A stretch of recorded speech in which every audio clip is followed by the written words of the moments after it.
Hello, my name is Elizabeth. I've thought long and hard about whether to share this.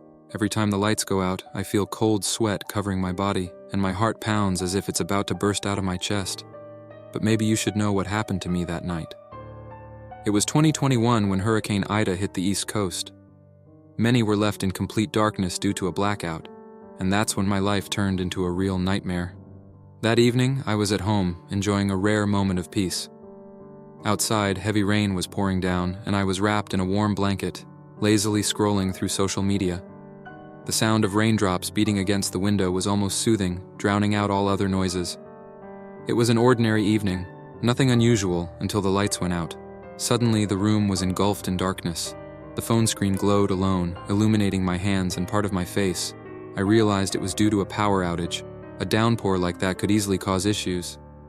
Thinking it was a temporary issue, I stayed on the couch, hoping the electricity would come back soon.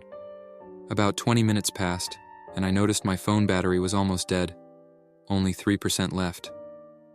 Sighing with frustration, I decided to find a flashlight.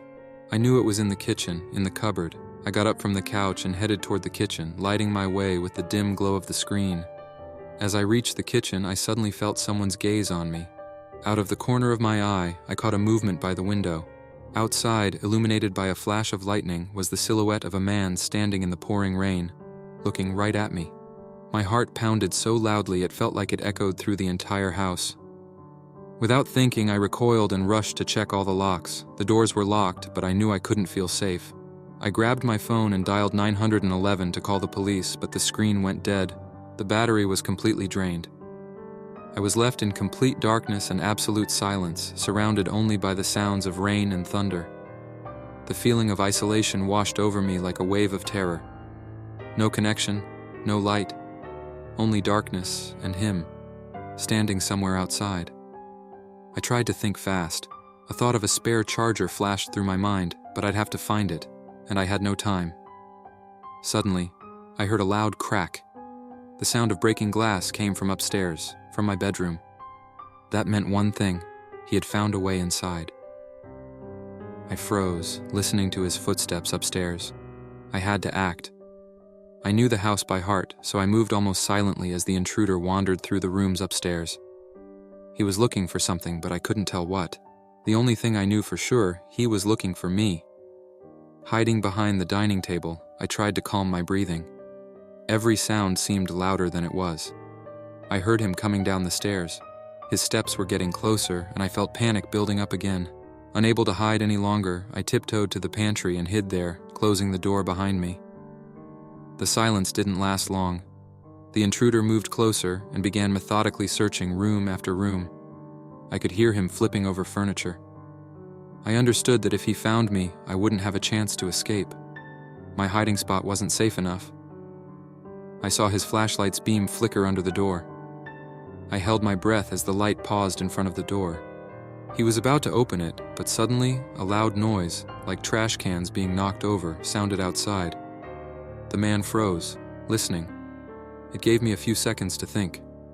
Realizing this was my chance, I grabbed a metal broom holder standing nearby and prepared myself. When the door swung open, I struck him as hard as I could on the head. He staggered but didn't fall. We struggled. He was stronger, but adrenaline gave me strength. I finally broke free from his grip and ran to the back door. As soon as I got outside, I ran barefoot to the neighbor's house. The rain lashed at my face, and the darkness and fog concealed everything around me. The neighbor's door was locked, and I started pounding with all my might. No one answered, and hope faded with every knock.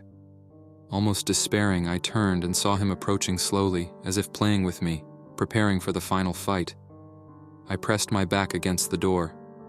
But suddenly, the door opened, and I stumbled inside, illuminated by the neighbor's flashlight.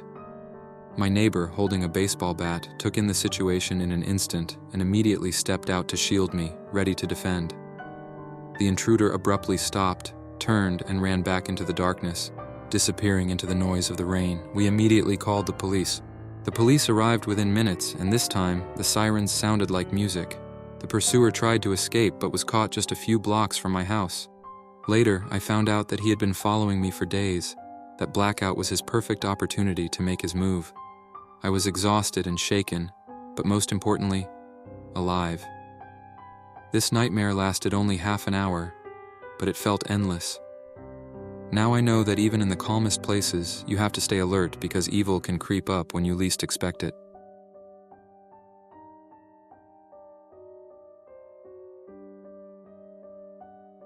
The summer of 2003 was brutal in New York City, with air conditioners working overtime and everyone desperate to escape the heat. I was 25, living alone in a cramped studio on the Lower East Side. My days were split between a boring desk job and long evenings of watching reruns on my ancient TV. It wasn't glamorous, but it was my life. On the night of August 14th, the power went out. One moment, I was sitting at my tiny table eating leftover pizza, and the next, darkness swallowed my apartment. At first, I thought it was a tripped breaker, but when I looked out the window, the whole block was dark. No neon signs, no streetlights, no glowing windows, just a deep, oppressive void. I grabbed my phone. No signal. Great. The initial hour wasn't so bad. People gathered outside, lighting candles and chatting like it was an impromptu street festival. Someone had a battery-powered radio playing, and I heard faint laughter rising from the crowd below. I thought about joining them, but something kept me inside. Maybe it was laziness, or maybe it was that little voice in my head warning me not to let my guard down. Instead, I sat by the open window, letting the breeze cut through the stifling air. The silence of the city was eerie. New York's constant hum, the traffic, the sirens, the clatter of life, was gone. All I could hear was my own breathing and the occasional murmur from the street. Around 10 p.m., the atmosphere shifted. The laughter outside faded, replaced by scattered arguments and the occasional shout. People weren't smiling anymore. They were nervous. I couldn't blame them.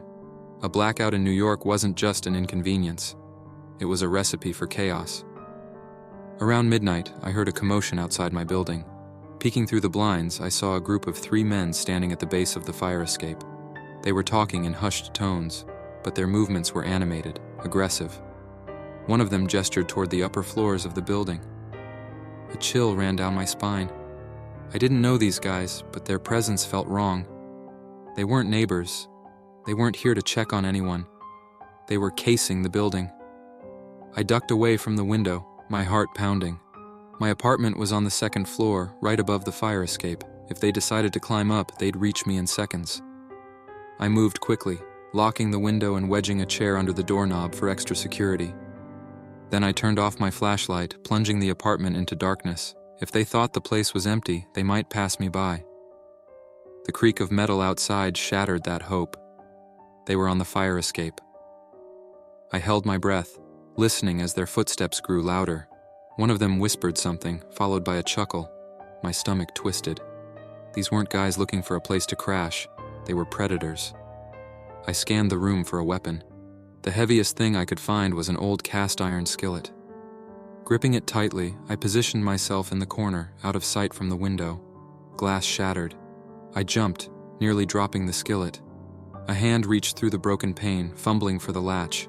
Without thinking, I swung hard. The skillet connected with a sickening thud, and the hand withdrew with a curse. "Someone's in there," a voice growled. "Get the door," another replied. Panic surged through me. They weren't giving up. I heard footsteps retreating down the fire escape, then the sound of someone banging on the front door of the building. They were trying to force their way in. I needed to act fast. My apartment was a death trap. One way in, no way out. If they made it inside, I was done for. Quietly, I slipped into the hallway, my flashlight off. The stairwell was pitch black, but I knew the layout well enough to navigate by touch. I descended one flight, avoiding the creaky steps, and crouched by the door to the lobby. From here, I could hear them trying to break down the front door. Wood splintered with each kick, and their voices echoed through the building. "Come on, hurry up," one of them barked. I wasn't waiting to see if they succeeded. Slipping out the back entrance, I found myself in the alley. The air was thick with humidity, and the city was darker than I'd ever seen it, but at least I was outside. I made my way down the alley, keeping close to the shadows. My plan was simple. Get to the nearest precinct or find a group of people who could help. Strength in numbers, right? But the streets weren't safe. I passed a couple arguing loudly, a man smashing the window of a parked car, and a group of teenagers spray painting a storefront. The blackout had turned Manhattan into a free-for-all. I stuck to the side streets, avoiding trouble as best I could. My heart raced with every shadow, every sound. Were the guys from my building still after me?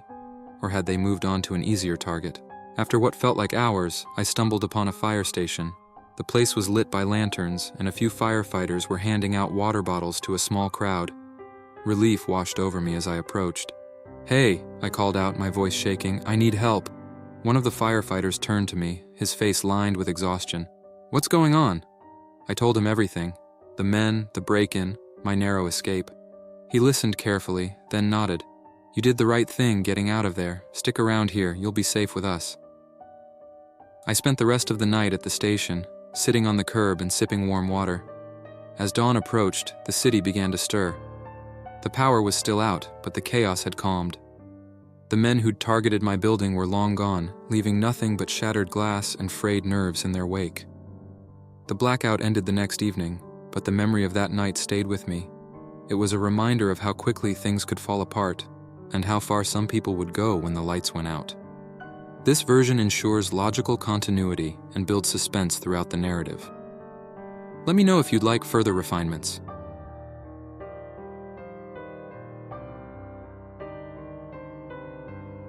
My name is Daniel Harper, a 27-year-old IT specialist. My job in the heart of downtown New York City had its perks: a great view from the 37th floor, state-of-the-art technology, and flexible hours. I often stayed late, enjoying the quiet once everyone else had gone home. That night, though, staying late turned into the worst decision of my life. It was just past 10 p.m., and I was finishing a security patch update for the company's servers. The office was silent, except for the occasional hum of the air conditioning. I was engrossed in my work when everything suddenly went dark. The hum stopped. The monitors blinked off. The entire floor was plunged into pitch-black silence, broken only by the faint red glow of emergency exit signs. "Seriously?" I muttered, pulling my phone out to use its flashlight. A blackout wasn't unusual, but the citywide view outside the window was just as dark. A massive outage. I grabbed my tools and headed toward the server room to check the systems. The dim emergency lights cast eerie shadows on the walls, making the once familiar office feel strange and threatening. The server room was silent. The backup power system, which should have kept critical operations running, was offline. I checked the control panel. It was completely dead. This was more than just a routine power failure. As I tinkered with the control panel, I heard a faint noise in the distance, like a chair scraping against the floor. I paused, my heart skipping a beat. The office was supposed to be empty. "Hello?" I called out, my voice echoing down the hallway. No response. I shook it off, blaming my nerves and the oppressive darkness. I focused on restarting the system, but the feeling of unease lingered. After several failed attempts, I realized the problem wasn't something I could fix from here. I needed to access the main generator on the lower floors. Grabbing my flashlight, I made my way to the stairwell. The stairwell was colder than the office, and the silence was suffocating. My footsteps echoed with each step I took. As I descended, I heard something above me. Footsteps. I froze. They weren't my own.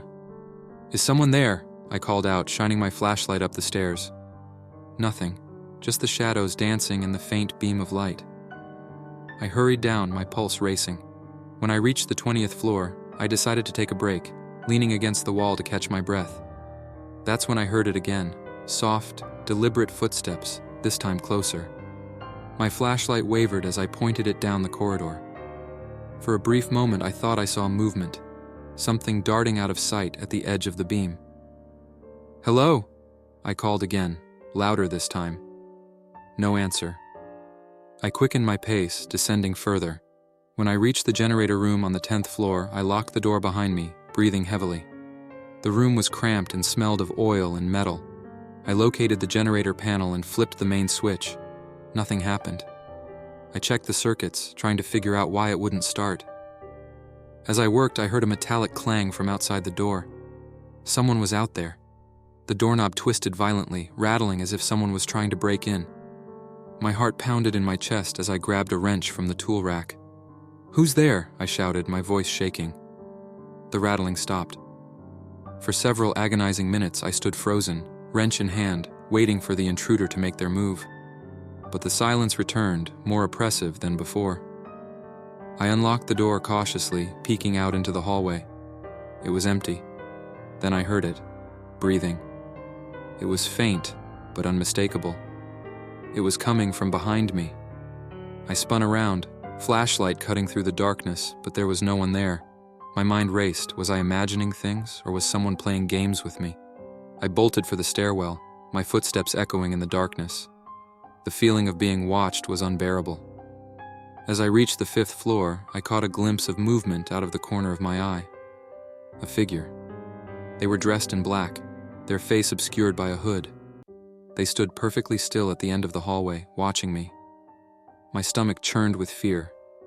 I didn't wait for them to move. I turned and ran. The stairwell felt endless. Every step I took seemed louder, more desperate. Behind me, I could hear their footsteps now, heavy and deliberate. When I reached the lobby, I sprinted toward the glass doors, relief washing over me as I saw the faint glow of emergency lights outside. But my relief was short-lived. The doors wouldn't open. I frantically pulled at them, but they were locked tight. The security system was down, and without power, there was no way out. I turned back, searching for another exit, but the lobby was empty. For a moment, I thought I'd lost them. Then, out of the shadows, the figure emerged. They held something in their hand, a crowbar. "Stay back!" I shouted, brandishing the wrench. My voice was firm, but my hands were trembling. They didn't respond. Instead, they advanced slowly, the crowbar glinting faintly in the dim light. I backed away, my mind racing. There had to be another way out. Then I remembered the maintenance hallway. It led to the underground parking garage. I bolted toward the hallway, my heart pounding. The figure chased after me, their footsteps growing louder with each passing second. I reached the garage, the cool air hitting me like a slap to the face. Rows of cars stood in eerie silence, their glossy surfaces reflecting the faint emergency lights. I weaved between them, trying to lose my pursuer. Finally, I found an exit door leading to the street. To my immense relief, it opened easily. I stumbled outside, gasping for air. The city was still dark, but I didn't care. I ran until I was several blocks away, my legs burning and my lungs aching. When the police arrived, they found no sign of the intruder. The power was restored a few hours later, but I didn't return to the office. To this day, I don't know who or what was in that building with me. But I know one thing for sure. I'll never work late again.